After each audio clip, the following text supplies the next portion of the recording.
Hello friends. आज हम बात करने वाले हैं यूनिट 9 का टॉपिक नंबर 1 पब्लिक एडमिनिस्ट्रेशन लोक प्रशासन के बारे में। हम लोगों ने पिछले लेक्चर में इसमें देखा था लोक प्रशासन का अर्थ और कुछ परिभाषाएं देखे थे। हम लोगों ने एडमिनिस्ट्रेशन को देखा था, इसका एकीकृत दृष्टिकोण और प्रबंधकीय दृष्टिकोण को भी देखा था। हमने फिर पब्लिक एडमिनिस्ट्रेशन का जो व्यापक दृष्टिकोण और संकुचित दृष्टिकोण है उसको देखा। इसमें हम लोगों ने व्यापक दृष्टिकोण में देखा कि जुडिशरी, लेजिस्लेटिव एंड एग्जीक्यूटिव होता है, और वहीं हम बात करें संकुचित दृष्टिकोण में तो उसमें सिर्फ एग्जीक्यूटिव होता है। उसके बाद हम लोगों ने स्टेट को देखा था। उसके बाद आज हम जिसके बारे में चर्चा करने हैं, इसमें जो थिंकर और उनके जो डेफिनेशंस हैं उसके बारे में हम लोग आज चर्चा करेंगे। इसमें से हम देखेंगे जो कौन सा थिंकर व्यापक दृष्टिकोण के हैं और कौन से संकुचित दृष्टिकोण के हैं। तो इसमें से हम जो सबसे पहले बात करने वाले हैं जिस थिंकर के बारे में, उनका नाम है विलोबी। विलोबी जो है वो पब्लिक एडमिनिस्ट्रेशन को दो भागों में बांटते हैं। पहला कॉम्प्रहेंसिव और दूसरा नैरो। कॉम्प्रहेंसिव में ये लेजिस्लेटिव, एग्जीक्यूटिव एंड जुडिशरी रखते हैं, और नैरो में एग्जीक्यूटिव। ये पहले विचारक हैं जिन्होंने बहुत सारे विचारकों का अध्ययन करके उनको ये बताया कि कौन से विचारक जो हैं व्यापक दृष्टिकोण के हैं और कौन से संकुचित दृष्टिकोण के हैं। ये हम लोगों ने पहले देखा था, लेकिन जो इसको विभाजन करने वाले जो थिंकर हैं वो विलोबी हैं। तो इसको ध्यान में रखिएगा कि विलोबी जो हैं वो पब्लिक एडमिनिस्ट्रेशन को दो भागों में बांटते हैं। इसके आगे हम बात करेंगे एल.डी. वाइट के बारे में। यहाँ पे एल.डी. वाइट कहते हैं कि पब्लिक एडमिनिस्ट्रेशन जो है वो वे सभी कार्य जो पब्लिक पॉलिसी को पूरा करते हैं या बनाते हैं। यहाँ पे देखिए आप, वो सभी आ गया, वो सभी कार्य मतलब ये सबको लेके चलने की बात करते हैं। सभी कार्य में यहाँ पे लेजिस्लेटिव, एग्जीक्यूटिव और जुडिशरी तीनों आ जाता है। तो ये जो एल.डी. वाइट हैं वो हमारे कॉम्प्रहेंसिव विचारक में आएंगे। ये व्यापक दृष्टिकोण के विचारक हैं, ये ध्यान में रखने वाली बात है। इनके आगे हम जो बात करेंगे वो वुडरो विल्सन के बारे में बात करेंगे। इनको हाईलाइट कर लीजिएगा, ये बहुत ही इंपॉर्टेंट थिंकर हैं, ये फादर भी माने जाते हैं इसके। ये कहते हैं कि पब्लिक एडमिनिस्ट्रेशन लोक प्रशासन विधि कानून को लागू करने को कहते हैं। मतलब कि कानून या विधि को जो लागू करता है उसी को हम लोग क्या कहते हैं, पब्लिक एडमिनिस्ट्रेशन कहते हैं।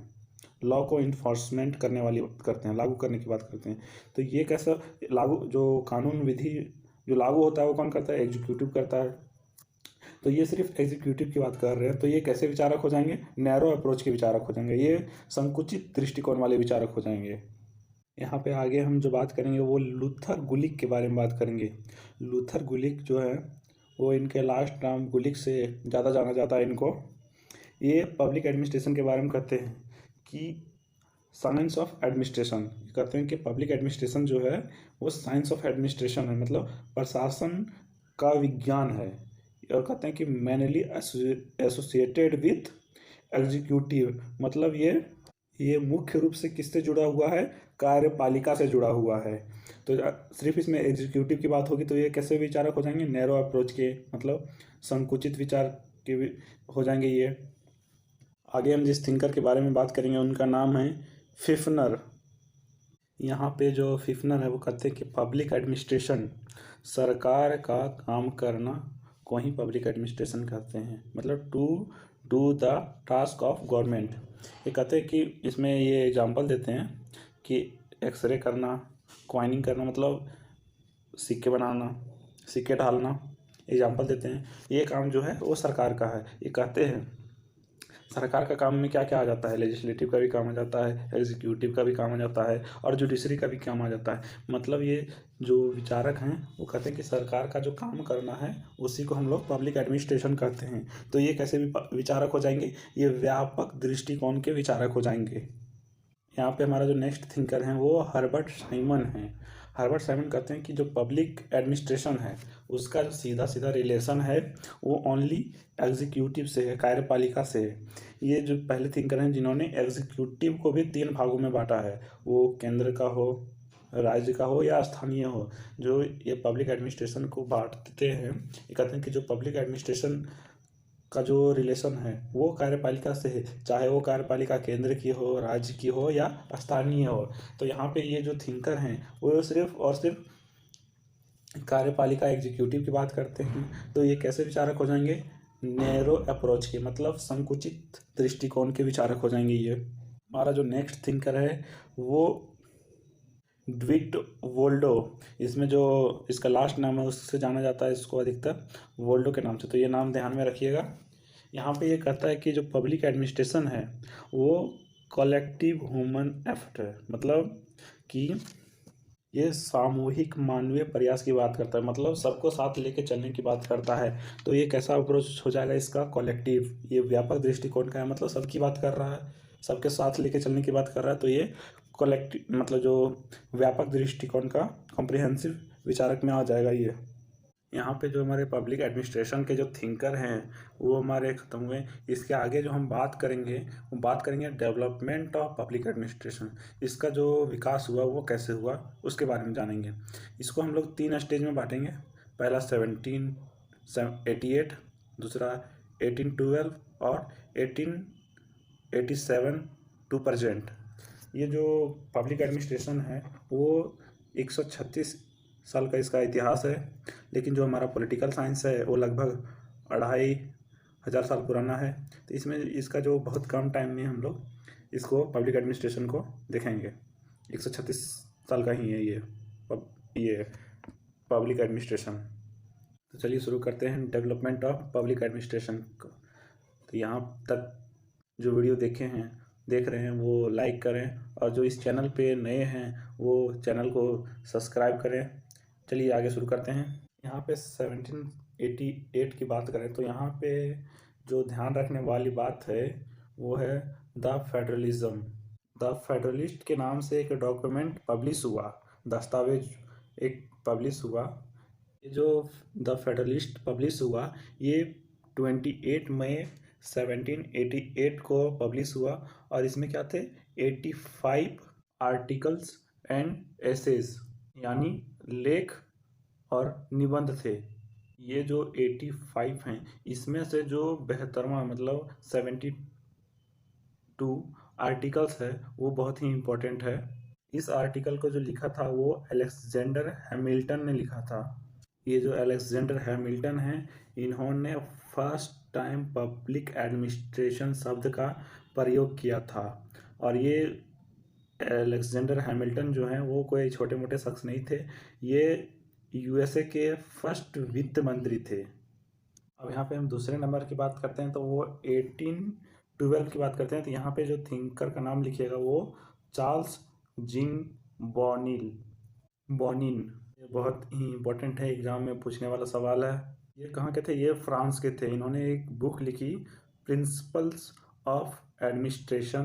फ्रेंच में बुक लिखी गई थी ये, इसका इंग्लिश में ट्रांसलेशन हुआ प्रिंसिपल्स ऑफ एडमिनिस्ट्रेशन।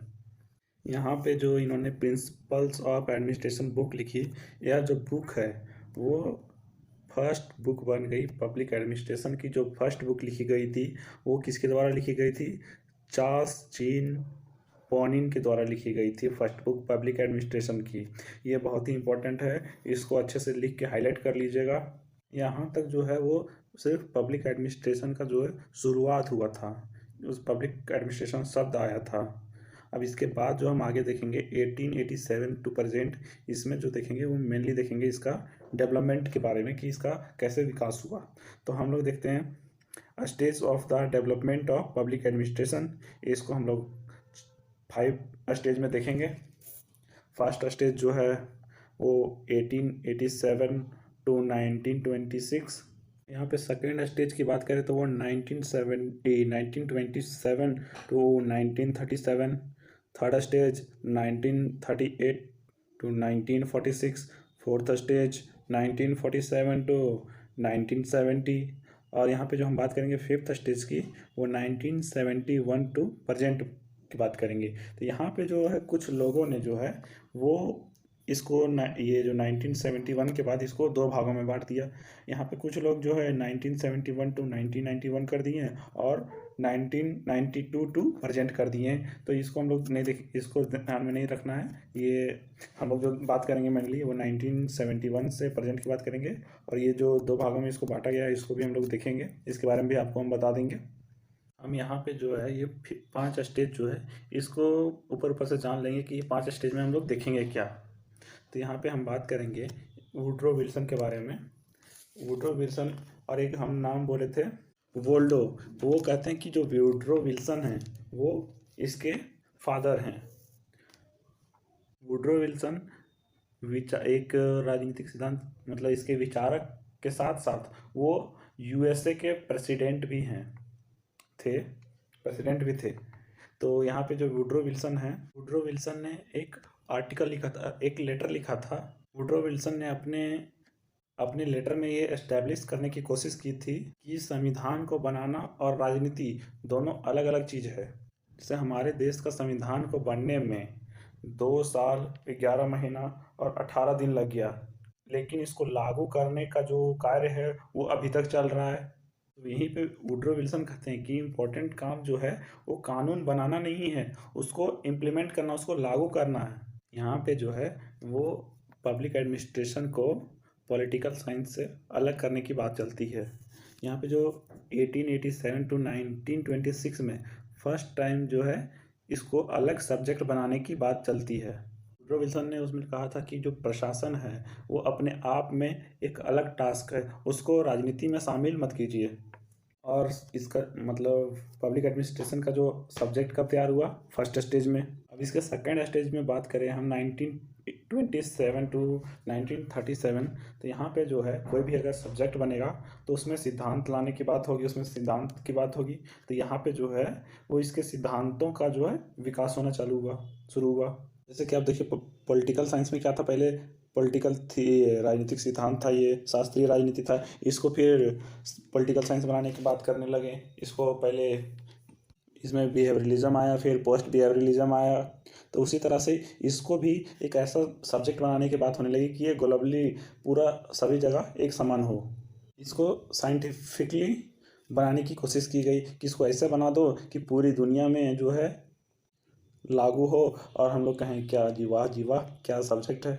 कुल मिलाकर के इसको जो है मूल्यों से मुक्त करने की बात करने लगे। यहाँ पे मूल्यों से दूर जाने की बात का मतलब ये हुआ कि जो साइंस है, नेचुरल साइंस, उसमें जो है वह सभी जगह एक समान हो सकता है, लेकिन जो सोशल साइंस है वो सब जगह अलग वैरी करता है उस मूल्यों के ऊपर। नेचुरल साइंस में जो है उसमें गरीब अमीर का भेदभाव नहीं रहता है, ऊंचे वर्ग नीचे वर्ग ये सब उसमें नहीं रहते हैं। इसमें जो सोशल साइंस में इसमें जो लोग होते हैं वो विभिन्न विचारधाराओं के होते हैं, गरीब अमीर सभी प्रकार के लोग होते हैं। तो इसमें मूल्यों से अलग होकर हम बात नहीं कर सकते हैं।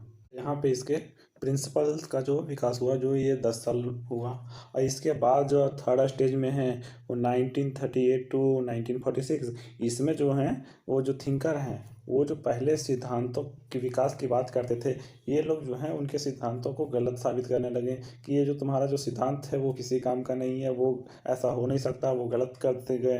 यहाँ पे हम बात करें फोर्थ स्टेज में, तो यहाँ पे जो है वो सबको एक साथ चलने की बात करने लगा, सबको एक साथ पढ़ने की बात करता है। यहाँ पे करता है कि जो पब्लिक एडमिनिस्ट्रेशन है वो सिंगल नहीं रहेगा, उसमें जो है राजनीतिक विज्ञान भी रहेगा, सोशल साइंस मतलब ये सामाजिक विज्ञान का जो भी और टॉपिक्स हैं उसमें जो पार्ट हैं वो सारे रहेंगे। इसमें मतलब इंटरडिसिप्लिनरी अप्रोच की बात करने लगा। पब्लिक एडमिनिस्ट्रेशन जो है economics, history, political science, sociology, philosophy, ये सारे सब्जेक्ट को मिला करके इसको हम लोगों को पढ़ना है। यहाँ पे जो फिफ्थ स्टेज की बात करेंगे वो 1971 टू प्रेजेंट की बात करेंगे। यहाँ पे जो है वो सब्जेक्ट का जो है न्यू डेवलपमेंट की बात होने लगा। यहाँ पे जो सब्जेक्ट का जो डेवलपमेंट हुआ वो 2 तरह से हुआ, एक न्यू पब्लिक एडमिनिस्ट्रेशन और न्यू पब्लिक मैनेजमेंट के तहत हुआ। हमारा ये जो 1971 1991 ये जो दो भागों में बांटा है, इसमें जो मैनुअली है वो 1991 में जो इंडियन थिंकर आते हैं, इसमें जो एलपीजी मॉडल की बात करते हैं, तो इसको हम लोग इसमें हटा ही दें। इसको जब डिटेल्स में पढ़ेंगे तो वहाँ पे इसकी चर्चा करेंगे। तो आगे हम बात करते हैं इसमें जो अब डिटेल्स में चर्चा करते हैं। फर्स्ट स्टेज की बात करेंगे 1887 टू 1926। लोक प्रशासन के विकास का प्रथम चरण है। मेनली जो फर्स्ट स्टेज में बात हो रही थी वो dualism of politics and administration की बात होती है। इसमें जो है राजनीतिक तथा प्रशासन के द्वैतवाद की बात होती है। इसमें जो कहते हैं कि जो पॉलिटिकल साइंस है उसको हम लोग दो पार्ट में पढ़ते हैं, एक पॉलिटिक्स और दूसरा एडमिनिस्ट्रेशन। हम लोग जो पॉलिटिकल साइंस में दो चीज़ पढ़ते थे, पॉलिटिक्स एंड एडमिनिस्ट्रेशन। तो यहाँ पे फर्स्ट स्टेज में जो एडमिनिस्ट्रेशन की जो है वो इम्पोर्टेंस की बात होने लगी। इसमें जो एडमिनिस्ट्रेशन को अलग करने की बात होने लगी। यहाँ पे जो इसको अलग होने की बात है, अलग करने की बात है, इसकी कहानी कहाँ से शुरू होती है, आइए उसको देखते हैं। यहाँ पे हम जो फर्स्ट बात करेंगे वो वुड्रो विल्सन के बारे में बात करेंगे। इन्होंने एक ऐसे लिखा था, अ स्टडी ऑफ एडमिनिस्ट्रेशन 1887 में। तो यहाँ पे इन्होंने इस ऐसे में पब्लिक एडमिनिस्ट्रेशन के ऊपर जो इनका ऐसे था, यहाँ पे जो है वो पॉलिटिकल साइंस से इसको अलग सब्जेक्ट बनाने की बात हो रही थी। उस इसमें जो यूएसए से जो इसकी शुरुआत हुई थी, इसमें जो अलेक्जेंडर हैमिल्टन थे उन्होंने इसकी बात कही थी। उसके बाद फिर वुड्रो विल्सन ने बात की। तो इसी पे जो वोल्डो हैं, एक विचारक हैं, उन्होंने कहा कि जो father of public administration is Woodrow Wilson. इनका जो स्टेटमेंट है वो इम्पोर्टेंट है। इसमें ये कहते हैं कि जो पब्लिक एडमिनिस्ट्रेशन के जनक हैं वो वुड्रो विल्सन हैं। बात करते हैं वोल्डो कहते हैं, ये आपको ध्यान में रखना है। इसके आगे हम जो बात करेंगे, एक थिंकर हैं फ्रैंक जे गुडनाउ। ये एक बुक लिखते हैं पॉलिटिक्स एंड एडमिनिस्ट्रेशन, राजनीति तथा प्रशासन। इसके ऊपर एक विवाद हो गया कि जो राजनीति है वो प्रशासन जो है इससे अलग है, इससे अलग की बात होने लगी। तो यहाँ पे जो विवाद हुआ जिसके कारण ये एडमिनिस्ट्रेशन जो है उसको अलग सब्जेक्ट के रूप में बनाने की कोशिश होने लगी। और ये जो फ्रैंक जे गुडनो हैं ये प्रोफेसर हैं, कैम कोलंबिया यूनिवर्सिटी के प्रोफेसर थे। आगे हम बात करेंगे एल.डी. वाइट के बारे में। इन्होंने एक बुक लिखी, introduction to the study of public administration. ये बुक इन्होंने 1926 में लिखी थी। और इस बुक को जो है first reference book of public administration माना जाए, मतलब इसे लोक प्रशासन का प्रथम पाठ्य पुस्तक के रूप में इसका अध्ययन किया जाने लगा। यह पहली बुक बन गई रेफरेंस बुक के रूप में पब्लिक एडमिनिस्ट्रेशन के। फर्स्ट स्टेज आते आते इस सब्जेक्ट को एक नया मुकाम मिला। सेकंड स्टेज के ऊपर यहाँ पे मैंने बताया था फोकस ऑफ द थ्योरी, मतलब सिद्धांतों पर बल। सिद्धांतों पर बल, इसमें जो है पब्लिक एडमिनिस्ट्रेशन को जो है वो साइंस बनाने की बात करने लगे। मतलब इसको पब्लिक एडमिनिस्ट्रेशन को विज्ञान बना देंगे। इस यह जो है यूनिवर्सल हो जाएगा, वैश्विक हो जाएगा। और इससे यूनिवर्सल बना के जो है वो वैल्यू फ्री हो जाएगा। ये जब ये पब्लिक एडमिनिस्ट्रेशन विज्ञान बन जाएगा और ये यूनिवर्सल रहेगा तो ये वैल्यू फ्री रहेगा। यहाँ पे जो थिंकर हैं विलोबी, वो बुक लिखते हैं 1927 में, प्रिंसिपल्स ऑफ पब्लिक एडमिनिस्ट्रेशन, लोक प्रशासन के सिद्धांत। यहाँ पे जब सिद्धांतों का विकास होने लगा तो इन्होंने एक बुक लिखी, प्रिंसिपल्स ऑफ पब्लिक एडमिनिस्ट्रेशन। इसके आगे हम जो बात करेंगे थिंकर के बारे में वो है मुने एंड रेलो। इन्होंने जो है वो बुक लिखी प्रिंसिपल्स ऑफ ऑर्गेनाइजेशन, संगठन के सिद्धांत। यहाँ पे जो सारी बातें हो रही है वो सिद्धांतों के ऊपर बात हो रही है। इसके आगे जो एक और थिंकर है वो हेनरी फियोल हैं। ये इन्होंने एक बुक लिखी इंडस्ट्रियल एंड जनरल मैनेजमेंट। इसके साथ में एक जो गुलिक तथा उर्विक हैं, उन्होंने जो बुक का नाम है papers on the science of the administration. जो गुलिक और उर्विक के सिद्धांत की बात होती है वो फर्स्ट कॉर्प की बात होती है। ये जो है हम लोग आगे लेक्चर में देखेंगे इसके बारे में। इसके बाद जो आते हैं मैरी पार्कर फेले, इनकी बात करते हैं। इन्होंने जो बुक लिखी कलेक्टिव एक्सपीरियंस। तो यहाँ पे जो हमें मेनली बात समझ में आती कि यहाँ पे जो है सिद्धांतों का विकास होने लगा, उसे साइंस बनाने की बात होने लगी पब्लिक एडमिनिस्ट्रेशन को। अब आगे हम बात करते हैं थर्ड स्टेज के बारे में। थर्ड स्टेज जो है 1938 टू 1946 की बात कर देंगे हम। थर्ड स्टेज में जो बात हुई, नो टू थ्योरीज, मतलब सिद्धांतों को नकार दिया गया यहाँ पे थर्ड स्टेज में। यहाँ पे जो है एक हाथोन एक्सपेरिमेंट हुआ। हाथोन इसको परीक्षण कहते हैं, इसको हाथौड़ परीक्षण भी कहते हैं। इसमें जो है वो एक फैक्ट्री में जो है वो ग्रुप बना के जो मशीनरी हैं और वहाँ पे जो लोग हैं उनको अलग अलग डिवाइड करके काम कराया गया। तो यहाँ पे रिजल्ट आया कि जो लोग काम कर रहे थे वो किसी ने 100 का प्रोडक्शन किया, किसी ने 95, किसी ने 50। तो यहाँ पे जो प्रोडक्शन जो हो रहा था उस पे जो है लोगों के इच्छा, किसी के काम करने की इच्छा है, किसी की नहीं है, किसी की तबीयत खराब है, या किसी का फैमिली सपोर्ट है, किसी का नहीं है, इस तरह से बहुत सारे, या तो फिर किसी का जो है वहाँ पे जो सुपरवाइज़र है उसको सपोर्ट मिल रहा है या नहीं मिल रहा है, या उसकी तकलीफ़ों को सुन रहा है या नहीं सुन रहा है, ऐसे ऐसे देखा गया। और यहाँ पे जो प्रोडक्शन हुआ वो इक्वल नहीं हुआ, डिफरेंस हुआ। तो इस वजह से बोला गया कि जो पब्लिक एडमिनिस्ट्रेशन है इसको हम लोग can not be become the science, इसको हम लोग विज्ञान नहीं बना सकते पब्लिक एडमिनिस्ट्रेशन को। यहाँ पे एक थिंकर हैं चेस्टर बर्नर्ड, इनकी एक बुक है 1938 की, the functions of the executive. यहाँ पे इन्होंने इस अपने बुक में कहा है कि जो एडमिनिस्ट्रेशन है इसमें दो चीज़ आती है, एक साइकोलॉजी और दूसरा बिहेवियर। साइकोलॉजी यानी मनोवैज्ञानिक और दूसरा बिहेवियर व्यवहार। इसमें जो पब्लिक एडमिनिस्ट्रेशन को जो वैज्ञानिक या विज्ञान बनाने की बात हो रही थी उनको नकार दिया, क्योंकि वो जो है मनोवैज्ञानिक और व्यवहार के ऊपर आधारित होता है। तो इसके बाद हम आगे बात करेंगे फोर्थ स्टेज की, जो 1947 टू 1970 की बात करते हैं।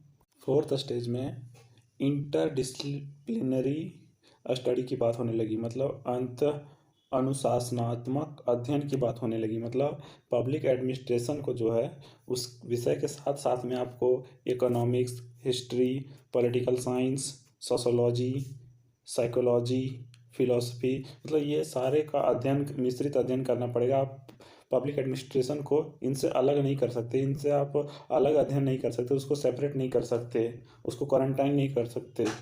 और इसका जो सबसे मजबूती से इसका जो इस बात को रखते हैं उनका नाम है हर्बर्ट साइमन। उन्होंने एक बुक लिखी थी एडमिनिस्ट्रेटिव बिहेवियर, प्रशासकीय बिहेवियर। ये बुक इन्होंने 1947 में लिखी थी। 1947 में बात करें तो एक और थिंकर थे रॉबर्ट डहल। ये एक ऐसे लिखते हैं, इसमें public administration plus other subject, कहते हैं कि पब्लिक एडमिनिस्ट्रेशन को अदर सब्जेक्ट से रिलेटेड रखना होगा, उससे जुड़ा हुआ रहना होगा, उसको सेपरेट नहीं कर सकते। इसमें कहते हैं कि जब पब्लिक एडमिनिस्ट्रेशन को हम लोग साइंस नहीं बना सकते। क्यों नहीं बना सकते? कहते हैं कि साइंस जो होता है वो वैल्यू फ्री होता है, मूल्य रहित होता है, मूल्य मुक्त होता है। हम लोग पब्लिक एडमिनिस्ट्रेशन को मूल्य मुक्त नहीं बना सकते। और दूसरी चीज़, एडमिनिस्ट्रेशन में आपको ह्यूमन बिहेवियर देखना पड़ेगा। और तीसरी चीज़, साइंस जो होता है वो यूनिवर्सल होता है, लेकिन जो एडमिनिस्ट्रेशन होता है वो अलग अलग एरिया के ऊपर डिपेंड पड़ता है। और इसके बाद हम जो आगे बात करेंगे फाइनल स्टेज, फिफ्थ स्टेज जो है 1971 टू प्रेजेंट। इसमें जो फिफ्थ स्टेज में न्यू डेवलपमेंट इन सब्जेक्ट हुआ। क्या हुआ? इसे जो न्यू पब्लिक एडमिनिस्ट्रेशन बनाया गया, इसे नव लोक प्रशासन बनाने की बात होने लगी। और दूसरा न्यू पब्लिक मैनेजमेंट, नव प्रबंधक। और इसमें जो है इस जो न्यू डेवलपमेंट इन स्टडीज़ में जो बात होने लगी पब्लिक एडमिनिस्ट्रेशन को, इसको जो है ह्यूमन सेंट्रिक बनाएगा, मतलब मानव केंद्रित बनाने की बात होने लगी। यहाँ से जो है वो इस सब्जेक्ट को जो है वो ह्यूमन मतलब मानव के हित के लिए, मानव विकास के लिए, मानव मतलब इसके केंद्र में जो है वो मानव आ गया यहाँ से। तो यहाँ पे ये वीडियो ख़त्म होता है। आप लोग लाइक, सब्सक्राइब एंड कमेंट करें। Thank you.